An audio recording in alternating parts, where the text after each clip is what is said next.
తెలుగు హీరోలు బాలీవుడ్కు వెళ్ళి అక్కడ డైరెక్ట్గా మూవీస్ చేస్తూ స్నాక్స్ తింటున్నారు. కెరీర్ బిగినింగ్లో తుఫాన్ అంటూ రామ్ చరణ్ చేసిన హిందీ చిత్రం ఫ్లాప్. ఆ తర్వాత ప్రభాస్ నటించిన ఆదిపురుష్ ఫ్లాప్. రీసెంట్గా ఎన్టీఆర్ నటించిన ఫస్ట్ హిందీ మూవీ వార్ 2 కూడా ఫ్లాప్. కానీ తమిళ హీరోలు మాత్రం బాలీవుడ్కు ఇలా వెళ్ళి అలా వస్తున్నారు. నార్త్ ఆడియన్స్ను బాగానే ఇంప్రెస్ చేస్తున్నారు. తమిళ హీరోలు తమ మార్కెట్ను విస్తరించేందుకు పాన్ ఇండియా ప్రాజెక్టు చేయటం లేదు. కాకపోతే పాన్ ఇండియా వైడ్ గా మూవీస్ చేస్తున్నారు. ధనుష్ తర్వాత విజయ్ సేతుపతి ఇప్పుడు హిందీ ఇండస్ట్రీలో మోస్ట్ వాంటెడ్ హీరో.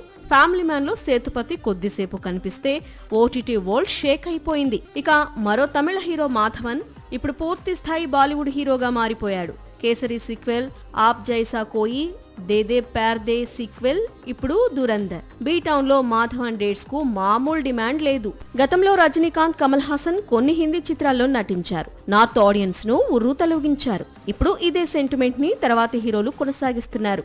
రీసెంట్ గా మరో తమిళ హీరో శివకార్తికేయన్ వెళ్లి సంజయ్ లీలా భన్సాలీని కలిశాడు. త్వరలోనే తాను కూడా బాలీవుడ్ లో అడుగుపెట్టే అవకాశాలు కనిపిస్తున్నాయి.